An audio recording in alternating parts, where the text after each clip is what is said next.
ವೀಕ್ಷಕರೇ, welcome back to another video.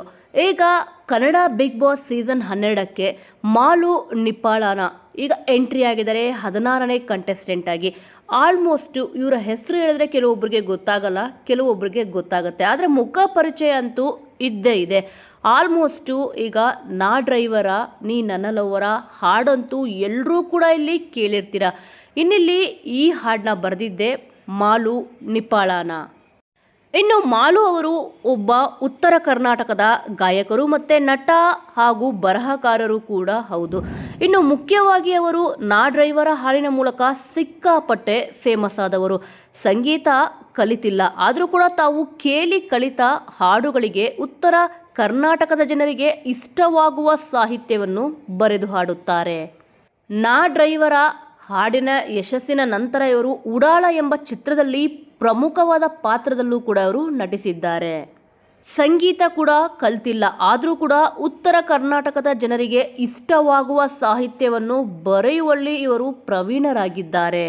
ಒಂದು ಕಡೆಯಲ್ಲಿ ಅಚ್ಚರಿ ಏನಂದರೆ, ಮಾಲು ಅವರು ಸಂಗೀತ ಕಲ್ತಿಲ್ಲ, ಕಾಲೇಜಿಗೆ ಹೋಗಿ ಶಿಕ್ಷಣ ಕೂಡ ಪಡೆದಿಲ್ಲ. ಹಾಗಾದರೂ ಕೂಡ ಉತ್ತರ ಕರ್ನಾಟಕದ ಜನರಿಗೆ ಇಷ್ಟವಾಗುವ ಸಾಹಿತ್ಯವನ್ನು ಬರೆದು ಹಾಡ್ತಾರೆ. ಅವರ ಹಾಡುಗಳನ್ನು ಕೇಳಿಸಿಕೊಂಡೇ ತಾವು ಹಾಡುವುದನ್ನು ಕೂಡ ಕಲ್ತಿದ್ದಾರೆ. ಜನರಿಗೆ ಅವರ ಕಂಠ ಅಂತೂ ಸಿಕ್ಕಾಪಟ್ಟೆ ಇಷ್ಟ ಆಗಿದೆ. ನಿಜವಾಗ್ಲೂ ಕೂಡ ಇಲ್ಲಿ ಮಾಲು ನಿಪ್ಪಾಳನ್ ಎಂದರೆ ಸಿಕ್ಕಾಪಟ್ಟೆ ಫೇಮಸ್. ಆದರೆ ಇಡೀ ಕರುನಾಡ ಮಂದಿಗೆ ಮಾಲು ನಿಪ್ಪಾಳನ ಎಂದರೆ ತಕ್ಷಣ ಗೊತ್ತಾಗಲ್ಲ. ಅದಕ್ಕೆ ನಾನು ಇಲ್ಲಿ ಮುಂಚೆನೇ ಹೇಳಿದ್ದು. ಆದರೆ ನಾ ಡ್ರೈವರ ನೀನು ನನ್ನ ಲವ್ವರ ಹಾಡು ಖಂಡಿತವಾಗಿಯೂ ಗೊತ್ತಿರುತ್ತದೆ. ಅಷ್ಟರ ಮಟ್ಟಿಗೆ ಇದು ಸೋಷಿಯಲ್ ಮೀಡಿಯಾದಲ್ಲಿ ಈ ಒಂದು ಹಾಡು ಹವಾ ಎಬ್ಬಿಸಿದೆ. ನಾ ಡ್ರೈವರ ನೀ ನನ್ನ ಲವ್ವರ ಸಾಂಗು ಸೂಪರ್ ಹಿಟ್ ಆಗಿದೆ. ಅದು ಎಲ್ರಿಗೂ ಕೂಡ ಇಲ್ಲಿ ಗೊತ್ತಿದೆ. ಸದ್ಯ ಯೂಟ್ಯೂಬ್ನಲ್ಲಿ ಈ ಒಂದು ಹಾಡು ಬರೋಬ್ಬರಿ 25 ಕೋಟಿಗೂ ಅಧಿಕ ವ್ಯೂಸನ್ನು ಪಡೆದುಕೊಂಡಿದೆ. ಶಾಸ್ತ್ರೀಯವಾಗಿ ಸಂಗೀತ ಕಲಿಯದಿದ್ದರೂ ಕೂಡ ಅವರು ಕೋಟ್ಯಾಂತರ ಅಭಿಮಾನಿಗಳ ಮನವನ್ನು ಗೆದ್ದಿದ್ದಾರೆ. ಇನ್ನು ಮಾಲು ಅವರ ಬಗ್ಗೆ ಹೇಳಬೇಕು ಅಂತಂದರೆ, ಅವರು ಗಾರೆ ಕೆಲಸನೂ ಮಾಡಿದ್ದಾರೆ, ಕಬ್ಬು ಕಡಿಯೋದು, ಈ ರೀತಿ ಅನೇಕ ಕೆಲಸಗಳನ್ನು ಮಾಡಿದ್ದಾರೆ. ತುಂಬ ಕಷ್ಟಪಟ್ಟು ಇಲ್ಲಿ ಮುಂದೆ ಬಂದಿದ್ದಾರೆ.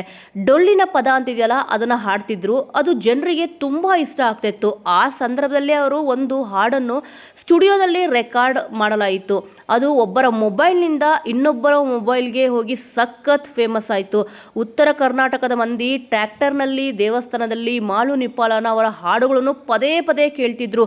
ಯೂಟ್ಯೂಬಲ್ಲಿ ಎಷ್ಟು ಇಲ್ಲಿ ಫೇಮಸ್ ಆಗಿತ್ತು ಅಂತಂದರೆ, ಸೋಷಿಯಲ್ ಮೀಡಿಯಾ ನೋಡ್ಬೋದು, ಫೇಸ್ಬುಕ್ ನೋಡ್ಬೋದು, ಎಲ್ಲದರಲ್ಲೂ ಕೂಡ ಈ ಒಂದು ಹಾಡು ಸಿಕ್ಕಾಪಟ್ಟೆ ವೈರಲ್ ಆಯಿತು.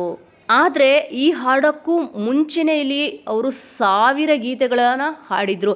ಅದೆಲ್ಲವೂ ಕೂಡ ಟ್ರ್ಯಾಕ್ಟರ್ನಲ್ಲಿಯೇ ಸೂಪರ್ ಹಿಟ್ ಆಗಿವೆ. ಈಗಾಗಲೇ ಫೇಮಸ್ ಆಗಿದ್ದ ಸಿನಿಮಾ ಹಾಡುಗಳ ಟ್ಯೂನ್ನ ಬಳಸ್ಕೊಂಡು ಅದಕ್ಕೆ ಒಂದು ಹೊಸ ಸಾಹಿತ್ಯನ ಇಲ್ಲಿ ಬರ್ಕೊಂಬಿಟ್ಟು ಅವರ ಒಂದು ಶೈಲಿಯಲ್ಲಿ ಇಲ್ಲಿ ಮಾಲು ಅವರು ಹಾಡ್ತಾರೆ. ಸಿಕ್ಕಾಪಟ್ಟೆ ತುಂಬಾ ಚೆನ್ನಾಗಿರುತ್ತೆ. ಈ ಹಾಡುಗಳನ್ನ ಇಲ್ಲಿ ಉತ್ತರ ಕರ್ನಾಟಕದ ಮಂದಿ ಅಂತೂ ಸಿಕ್ಕಾಪಟ್ಟೆ ಕೇಳ್ತಾರೆ.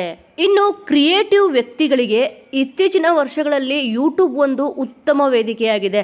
ಮಾಲು ಅವರು ಕೂಡ ಯೂಟ್ಯೂಬ್ನಲ್ಲಿ ಸಿಕ್ಕಾಪಟ್ಟೆ ಫೇಮಸ್ ಆಗಿದ್ದಾರೆ. ಹಾಗಂತ ಅವರು ಯೂಟ್ಯೂಬ್ ಲೋಕಕ್ಕೆ ಕಾಲಿಟ್ಟು ತುಂಬ ವರ್ಷಗಳೇನೂ ಆಗಿಲ್ಲ.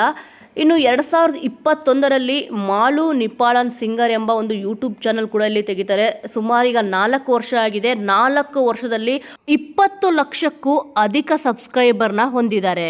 ಸದ್ಯ ಈಗ ಸೋಷಿಯಲ್ ಮೀಡಿಯಾದಲ್ಲಿ ಸಿಕ್ಕಾಪಟ್ಟೆ ಫೇಮಸ್ ಆಗಿರುವ ಮಾಲು ಅವರು ಬಿಗ್ ಬಾಸ್ ಸೀಸನ್ 12ಗೆ ಎಂಟ್ರಿ ಕೊಟ್ಟಿದ್ದಾರೆ. ವೀಕ್ಷಕರೇ, ಈಗ ಬಿಗ್ ಬಾಸ್ಗೆ ಮಾಲು ಅವರು ಬಂದಿದ್ದು ನಿಮಗೆ ಇಷ್ಟ ಆಯ್ತಾ? ಕಳೆದ ಬಾರಿ ಹನುಮಂತ್ ಅವರು ತಮ್ಮ ಹಾಡಿನ ಮೂಲಕನೇ ಮೋಡಿ ಮಾಡಿ ಬಂದಿದ್ದರು.